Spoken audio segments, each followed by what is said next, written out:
Bom dia, meninos. Bom dia, boa tarde, boa noite, boa madrugada. Não sei que hora que vocês estão assistindo essa aula, mas da, da última vez a gente falou sobre as características do nazifascismo, como era formado, né? De que maneira a gente falou sobre os antecedentes do nazifascismo, de que maneira surgiu, todas as características.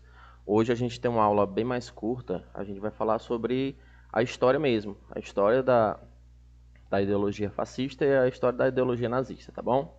Então é interessante que vocês acompanhem esse momento, porque assim, em alguns fatos, o que é mais cobrado é na aula passada. Sem sombra de dúvida, o que foi gravado na aula passada é muito mais cobrado. Mas para essa aula sobre a parte da história, como é que foi formado e tal, às vezes aparece, mas não com com, com tanta projeção assim, tá bom? Então vamos dar início a esse momento agora, tá?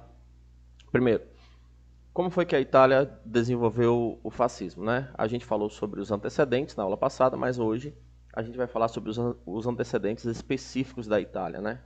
Então, por que que a Itália desenvolveu a ideologia fascista, né? O movimento fascista lá. Então, a gente tem algumas características ímpares. Por exemplo, o imperialismo fracassado, como a gente falou na aula passada, naquele movimento de anexação de novas terras, dentro do capitalismo financeiro, a disputa comercial entre os países europeus para se lançar ou se projetar no mundo competitivo, a Itália e a Alemanha elas se prejudicaram bastante diante desse cenário por conta da falta de uma união, né? A falta de uma coesão do partido. Então, quando eles se unificaram tardiamente, como eles se unificaram tardiamente, eles se lançaram no imperialismo muito tarde, né? Muito atrasado e acabaram tendo problemas de anexação de terras valorosas, né? E isso levou a Itália a uma projeção ou a um desejo, né, de anexar a terra através da guerra.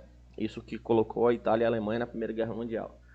Bom, então estes problemas que foram lançados, principalmente pelo o fracasso do imperialismo do século XIX, e a Europa arrasada não pela segunda, eu coloquei segunda aqui, mas é a Primeira Guerra Mundial, quando a Itália ela foi arrasada pela Primeira Guerra Mundial, os conflitos armados, a Itália que teve um momento muito ímpar, porque a Itália ela estava na Primeira Guerra por questão de territórios. A Itália ela teve um momento de estar na Tríplice Aliança, depois ela foi para a Tríplice Entente, nas promessas de anexar bem mais terras. Isso não aconteceu. Mesmo assim, a Itália ela foi arrasada, né? Ela foi destruída, as suas plantações, suas empresas, suas indústrias. E isso causou problemas sociais muito graves, né? Muitos problemas sociais na Itália, desenvolvimento principalmente pelo desemprego, pela fome, a pobreza assolando a população da Itália. E, como eu falei no vídeo passado, esses problemas sociais, esse volume de pessoas com problemas financeiros, acaba desenvolvendo partidos de esquerda, né? Partidos que tenham um cunho mais voltado para os trabalhadores, ou seja, os trabalhadores eles aceitam que a elite eles não têm capacidade de erguer a Itália e agora eles vão, por conta própria, tentar desenvolver isso formando ou criando partidos de esquerda. E isso, pessoal, como foi falado e fomentado na aula passada, isso acaba amedrontando a elite. Né? A elite ela fica com medo, ela fica com pavor do crescimento de partidos de esquerda, assim como aconteceu na União Soviética. Então, esses problemas sociais eles vão ser um campo muito fértil para o nascimento de partidos de extrema esquerda, o comunismo, o fascismo, ou de esquerda também, né? Extrema esquerdas e esquerdas, tá bom? Além do mais, a gente vai ter problemas políticos, né? Porque a Itália ela vai ter o agravamento desse problema político graças aos problemas sociais. Bom, o que a gente pode perceber é que o crescimento soviético, o crescimento do socialismo soviético nos países europeus destruídos pela guerra foi muito grande. Porque os países destruídos, eles almejam uma reforma agrária. E isso acaba amedrontando cada vez mais a elite agrária, a elite industrial, e eles têm como o subterfúgio, né, o pano de fundo, a fuga, ir para um partido de extrema-direita, né? Bom, e tudo isso vai ser agravado pela crise de 29, mas isso é lá na frente, na crise de 29, provavelmente a Itália já estava dentro de um movimento totalitário, tá? Então, além de questões revanchistas, né, da primeira, eu errei de novo, eu coloquei Segunda Guerra Mundial, mas o revanchismo da Primeira Guerra Mundial e o nacionalismo exagerado criado por um sentimento, né, um sentimento de ódio. E falando também sobre o problema do liberalismo, né, a crise do liberalismo, o liberalismo político e econômico, e também gerou problemas gravíssimos para a Itália. Bom, e no que isso vai gerar? Como que Mussolini chega à ascensão? Lembrando, pessoal, que Mussolini ele era um soldado combatente, e ele era ele tinha, por exemplo, ele adotava o socialismo e o comunismo como ideologia. Ele desenvolvia esse tipo de pensamento até a Primeira Guerra Mundial. O que acontece? Quando acaba a Primeira Guerra Mundial, no ano seguinte, em 1919, Benito Mussolini, né, que é filho de ferreiro, filho de uma professora, ele vai criar um movimento ultradireita, né? Ele vai criar um movimento, ainda não é um partido, é um movimento, ele vai chamar as Faces de Combatimento, né? Que ele vai criar um grupo de guerrilheiros, a gente vai chamar de paramilitares, eles vão ficar armados e que vão fazer alguns movimentos dentro da Itália. Que tipo de movimentos? Eles passam a atacar jornais, eles passam a atacar sindicatos, e eles questionam o movimento de esquerda. E esse tipo de movimento de Benito Mussolini, de 1919, acaba atraindo a atenção da direita, né? Acaba atraindo a atenção da elite, a elite italiana, que vê ali uma possibilidade de tirar o comunismo do caminho. E vai ser quando esse movimento de Benito Mussolini vai se tornar, 2 anos depois, vai se tornar um partido, né? Então, os setores conservadores e da alta burguesia pleiteavam o apoio e foi criado um partido, o Partido Nacional Fascista. E quando Benito Mussolini ele se torna o presidente desse partido, ele se torna o líder desse partido, e ele vai angariar alguns apoios importantes que vão colocar Benito Mussolini no poder. Então, principalmente os veteranos de guerra, né? Aquelas pessoas que tiveram na Primeira Guerra Mundial, que tiveram presente na Primeira Guerra Mundial, e eles perceberam, e são pessoas que têm aquele revanchismo à altura, são extremamente nacionalistas, ligados ao exército, pessoas que têm o pavor da entrada do comunismo aqui no país, na Itália, eles vão apoiar incondicionalmente as ideias de Benito Mussolini, assim como a alta burguesia italiana. Quando eu falo de alta burguesia, eu estou falando do proletariado, a burguesia agrária, né, que é a que tem as maiores terras, porque com a ascensão do comunismo, essa burguesia agrária, ela tem a possibilidade, ela vislumbra, né, ela tem o medo de passar por uma reforma agrária. E a burguesia industrial, né, que ainda existiam algumas indústrias na Itália que eles tinham um pavor da estatização dessas indústrias, né, passar para o Estado e se tornar uma economia planificada. Bom, e além do mais, as pessoas que adotavam, né, os jovens aspirantes, aquela galera que tinha o fervor no sangue, que queria defender a Itália, aqueles jovens que desenvolveram um sentimento nacionalista, o amor à pátria, né? Idolatrar a pátria, a bandeira, o hino.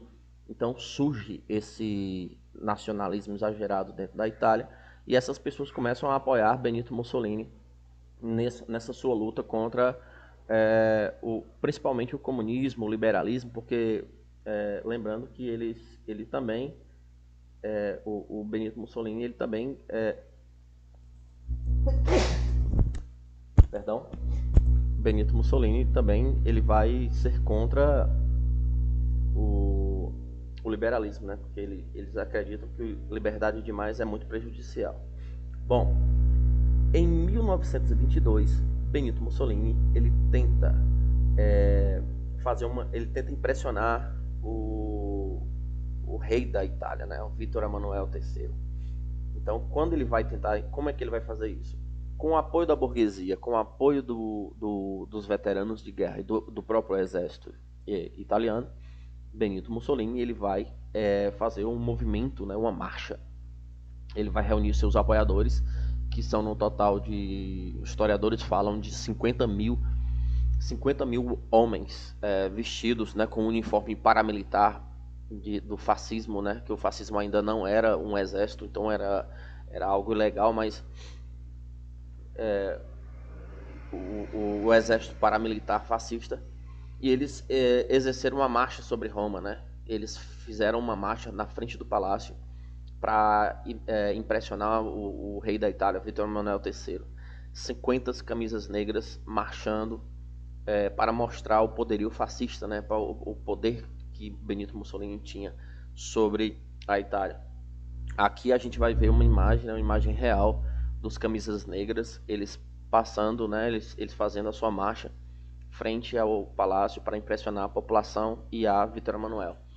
Então, pessoal, Vítor Emanuel III ele vai ficar tão impressionado que ele vai convocar imediatamente o Mussolini para ser seu primeiro-ministro, né? Então ele entra como primeiro-ministro, mas de forma que a Itália ainda passa por 2 anos democráticos, né? De 1922 até as eleições de 1924, a democracia ela foi aos poucos sendo suplantada. Mussolini ele é um cara que ele não tolera o liberalismo. Para ele, o liberalismo e democracia são um sinônimo de fraqueza. Para ele, somente um Estado forte é capaz de conduzir uma nação ao crescimento. E nas eleições de 1924, Mussolini ele coloca em prática o seu plano, né? Ele vai implementar uma ditadura, né? Ele vai efetivamente se tornar o líder da Itália. Nas eleições de 1924, ele vai decretar o fechamento de todos os partidos políticos da Itália. Então ele vai fechar os partidos políticos e vai dar um golpe de Estado, onde ele vai se tornar ditador. Então, a partir de 1924, Benito Mussolini se torna ditador, e aí ele vai tomar algumas decisões, tipo partido único, né? Então, o único partido presente na Itália era o fascismo, nenhum outro partido era aceito.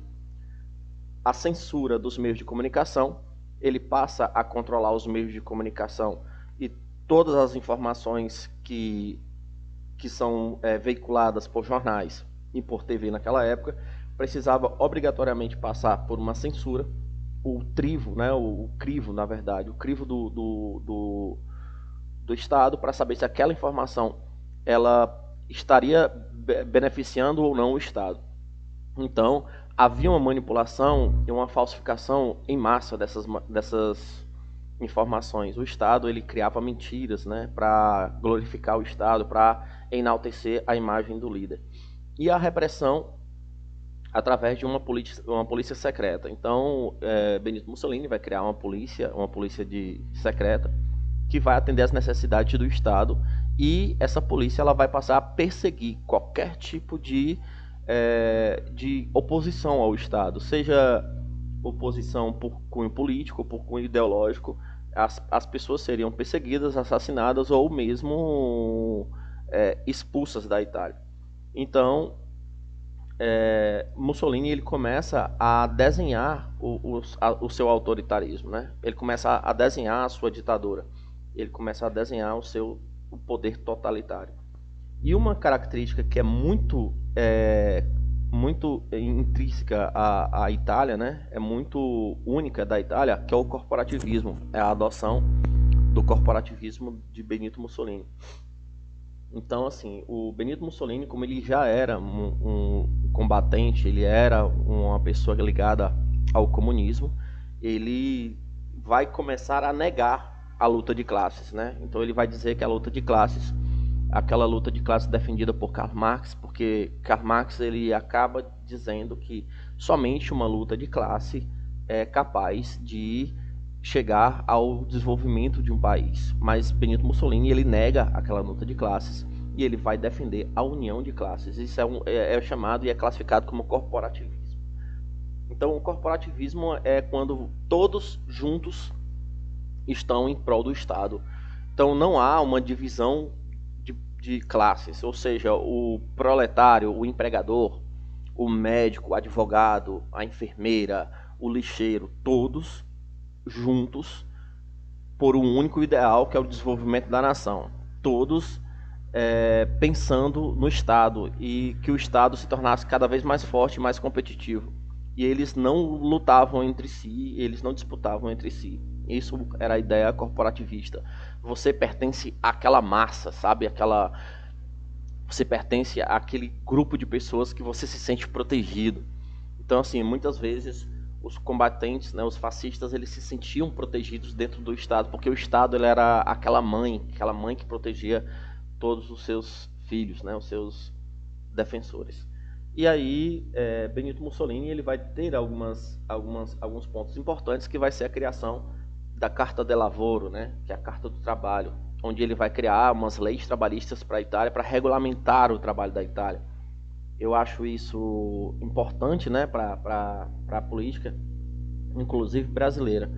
Por quê? Porque neste período, né, lá na frente, Getúlio Vargas, lá no seu Estado Novo, ele vai criar, ele vai ter um movimento que eu não posso dizer e afirmar que Getúlio Vargas era fascista, mas ele tinha e ele carregava algumas características fascistas, e ele adotava algumas medidas de tipo censura, as mesmas coisas que eram usadas por Benito Mussolini. Então Getúlio Vargas ele vai copiar a Carta del Lavoro, né?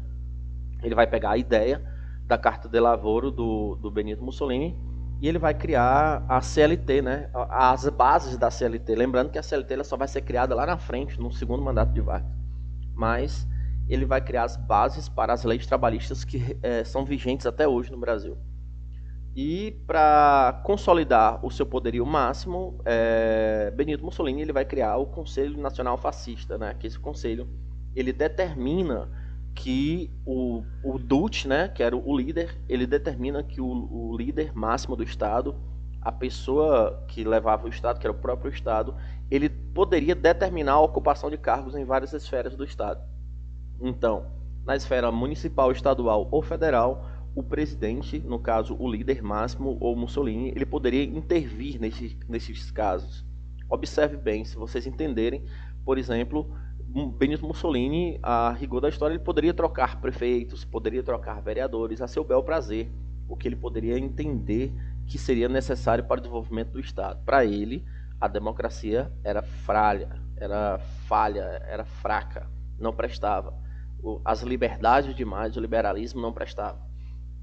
Para ele, somente um Estado forte e opressor poderia determinar o crescimento de um país.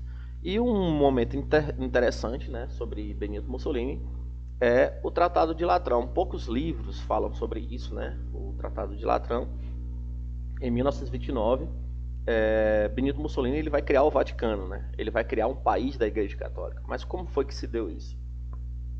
Lá no final do século XIX, a unificação italiana, a Igreja Católica, que estava dentro das várias províncias da Itália, né, ela não vai concordar com a unificação da Itália, porque a Igreja, que tinha uma independência dentro das províncias da Itália, vai acabar se tornando uma refém, né, uma prisioneira da Itália, vai ficar dentro da Itália, e isso não agradava o Papa. E vai ser quando o Papa da época ele não vai aceitar a separação ou a unificação da Itália. Ele vai negar, né? Ele não vai reconhecer. E isso vai ter problemas muito graves, porque a grande maioria da população italiana é católica, e a Itália vai arranjar essa briga, ou vai comprar essa briga com a igreja. Bom, o que é que Mussolini faz? Mussolini, além disso, ele também não tem o apoio da igreja para o seu golpe de Estado. Então, para não ter mais interferências da igreja dentro do território, porque a igreja ela não concorda não só com a unificação italiana no século XIX, mas também não vai concordar também com o Estado autoritário de Mussolini. Então Mussolini, em 1929, ele vai criar o Vaticano. Ele vai criar um território dentro da Itália, e esse território é o território da igreja. E esse território acaba se isolando da Itália, e a igreja não tem mais jurisdição para efetivamente dar o seu juízo de valor sobre o que está acontecendo na Itália. Então, Mussolini satisfaz a igreja, satisfaz o próprio Estado e satisfaz a população católica, né? Então, ele vai criar o Vaticano com essas possibilidades, tá bom? Isso é um pontinho que talvez não venha no livro de vocês. Bom, e quem é Hitler? Hitler, ele vai ser um austríaco, né? Ele não é de nacionalidade alemã, ele é austríaco, mas que ele vai lutar na Primeira Guerra Mundial pelo exército da Alemanha, e ele vai lutar para fazer com que a Alemanha cresça, né? Aquele movimento vexatório que a Alemanha passou no Tratado de Versalhes. Então, quais foram os antecedentes? Para economizar tempo, a gente pode perceber que os antecedentes são basicamente todos da Primeira Guerra Mundial. Errei aqui de novo e errei aqui de novo, tá? Mas o imperialismo fracassado, a única coisa que não compete, não vai de direção à Itália é o Tratado de Versalhes. O Tratado de Versalhes, que foram os países que assinaram aquele tratado para humilhar a Alemanha. Isso desenvolveu na Alemanha um sentimento de ódio, né, o revanchismo. E todas as outras características, elas são mais ou menos ligadas às mesmas características italianas, tá? Então a gente não vai estar muito repetitivo aqui. Bom, como é que Hitler chega ao poder? Hitler, ele percebe que o crescimento da esquerda é muito alto, ele percebe que o desenvolvimento de partidos de esquerda é bem incipiente, né, bem grande. E aí ele vai se filtrar no Partido Trabalhista Alemão. E com o passar do tempo ele vai ganhando confiança dentro do partido e acaba tomando o partido para si, né? Ele acaba se tornando o líder desse partido. E o que ele faz? Como ele tinha um pensamento anticomunismo e como ele tinha um pensamento antiliberal, ele vai fazer um engodo, né? Ele vai fazer uma enganação, ele vai criar o partido nazista, mas ele vai fazer com que as pessoas acabam percebendo que o partido dele era um partido mais socialista, mais democrático. O nome do partido vai ficar Partido Nacional Socialista dos Trabalhadores Alemães. Observe, né? Partido Nacional Socialista. Pô, quer dizer então que nazismo é um socialismo? Não. Não confunda Partido Socialista com Partido Nacional Socialista, tá? O Nacional Socialista é um partido que tem um cunho nacionalista, um cunho de ultranacional, as pessoas que são amadas, né, que amam a pátria de todas as formas. Então é um nacionalismo exagerado. Então, quando Hitler faz isso, ele acaba atraindo, né, muita gente para o partido dele, mas isso de maneira muito lenta. Hitler ele vai criar o seu partido em 1921 e a adesão ao seu partido é muito pequena, muito simples, muito pequeno, não tem uma adesão muito grande. E a exemplo do que aconteceu em 1922, quando Benito Mussolini fez a marcha sobre Roma com seus 50 mil homens, Adolf Hitler ele imaginou que ele pudesse fazer a mesma coisa para impressionar o presidente, né, o presidente Hindenburg. Então, o que acontece? Quando ele decide, em 1923, fazer a marcha sobre Berlim, né? Ele vai tentar fazer uma marcha com seus homens, os seus paramilitares, para impressionar o presidente.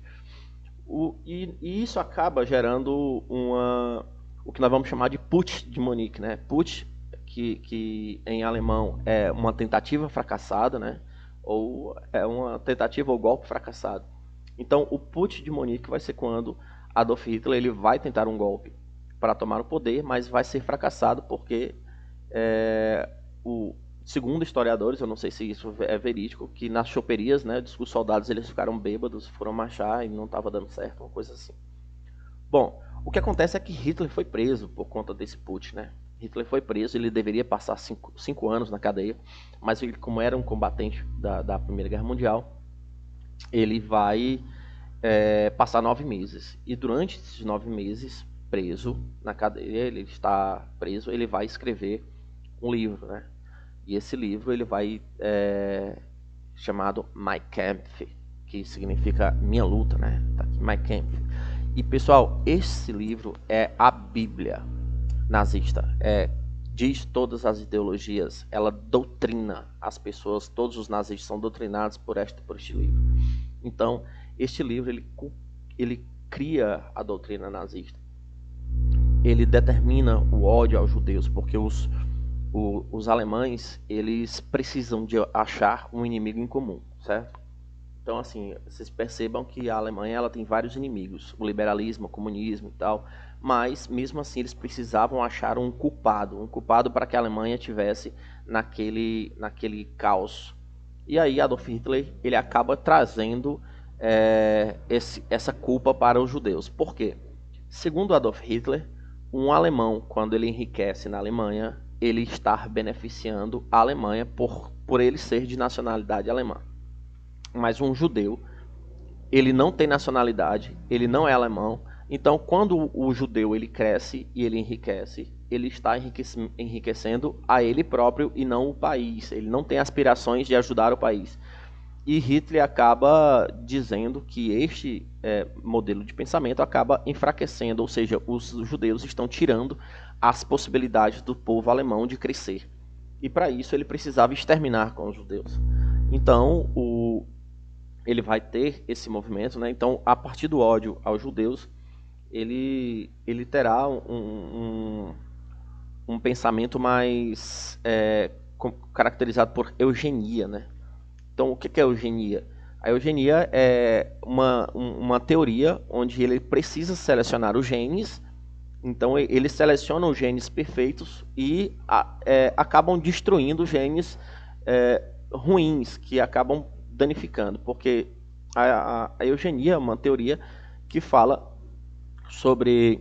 É muito parecido com as teorias de Darwin, né, da seleção natural. Só que aí, para a seleção natural, uma seleção natural forçada. Ou seja, todos os homossexuais, negros, judeus, ciganos, essas pessoas começavam a ser perseguidas pelo Estado e assassinadas. Por quê? Porque eles iriam deixar somente as pessoas fortes, né, as pessoas mais robustas, o que eles chamavam de arianos. E aí eles desenvolveriam uma raça pura, uma raça forte, capaz de dominar o mundo, né? Isso era a ideologia de Hitler, né? Uma formação, desenvolver o seu espaço vital. Lá no seu livro, Mein Kampf, ele fala que a Alemanha, para se tornar forte, ela precisava desenvolver um espaço necessário para o crescimento, né? A formação do Terceiro Reich. O Reich, que é uma palavra, é o império, né? Então, lembrando que a Alemanha já tinha passado por 2 Reichs, né? O primeiro Reich, o povo lá na Idade Média. E nós temos, no final da Idade Média, nós temos o Otto von Bismarck, que ele vai desenvolver o segundo Reich. E o terceiro Reich seria por Hitler. Então, o que eu acho interessante é que nas eleições de 1930, por exemplo, nas eleições de 1928, Adolf Hitler e seu partido nazista não tiveram nem 4% das intenções de voto. Então, muito pouco, muito pequeno. Mas, ano seguinte, nós tivemos a crise de Nova York, né? A crise da Bolsa de Valores. Então, a falência da Alemanha, diante disso, acaba levando a Alemanha a procurar um partido de extrema-direita para fugir do comunismo. E vai ser quando, nas eleições de 32, 4 anos depois, o partido de Hitler ele vai ter um terço dos votos, né? Um terço dos votos do parlamento. E isso leva Hitler à cadeira de primeiro-ministro, né? Ele vai, eu coloquei chanceler aqui, o chanceler alemão ou primeiro-ministro. Então, o crescimento da esquerda fez com que as pessoas, principalmente a elite agrária e a elite industrial, apoiasse o partido de extrema-direita de Hitler. Então, o que eu acho interessante que vocês entendam? Que Adolf Hitler, ele chegou no poder por vias democráticas. Ele foi eleito, o partido dele foi eleito. Ele se tornou o primeiro-ministro porque ele foi votado para isto. Então, não é a mesma coisa da Itália. Mussolini, ele deu um golpe, mas Adolf Hitler, ele foi democrático. Ele entrou no poder democrático. Mas depois, claro, ele vai dar um golpe, né? Em 1934, 1933, vai acontecer um atentado ao hashtag, né? O hashtag, que significa parlamento. Então o parlamento ele vai ser incendiado e Hitler, ele era muito oportunista, né? Ele era muito inteligente e ele vai colocar a culpa nos comunistas, ele vai colocar a culpa nos partidos de esquerda. E ele começa a ter este desenho de golpe. E esse golpe ele vai ser cravado em 1934. Quando? Em 1934, o presidente da Alemanha, o presidente Hindenburg, ele morre, e aí Hitler ele vai dar um golpe, com o apoio do exército, com o apoio da elite, ele vai fazer uma coisa que está fora da Constituição, a Constituição não permitia. Ele vai assumir o cargo de chanceler, de primeiro-ministro, né, e vai assumir o cargo de presidente. Ou seja, ele vai assumir os dois cargos, o presidente e o de primeiro-ministro, o chanceler, ao mesmo tempo. A Constituição não permitia isso, mas ao fazer isso, ele vai estabelecer a ditadura. Ele vai estabelecer a ditadura, tá? Então, quais são as características dessa ditadura? Primeiro, partido único. Somente o partido nazista ele vai determinar o fechamento de todos os partidos. A censura, né? A censura, ou seja, qualquer informação contrária ao Estado nas vias nos veículos de informação serão bloqueados, não passará nenhuma notícia ruim em prol do Estado. Então, e a perseguição dos opositores. É importante vocês lembrarem que tanto o fascismo quanto o nazismo, eles tinham uma polícia secreta. Aqui, o nome dela é Gestapo, tá? Mas eu coloquei Gestapo, mas está errado, é Gestapo. Uma polícia secreta de Hitler, que ele perseguia, matava e extraditava qualquer oposição ao governo nazista, perdão. Então, uma das coisas muito importantes do movimento de Hitler e de Mussolini era as propagandas, né? As propagandas elas eram muito usadas. Eles enalteciam o governo, enalteciam o império, né?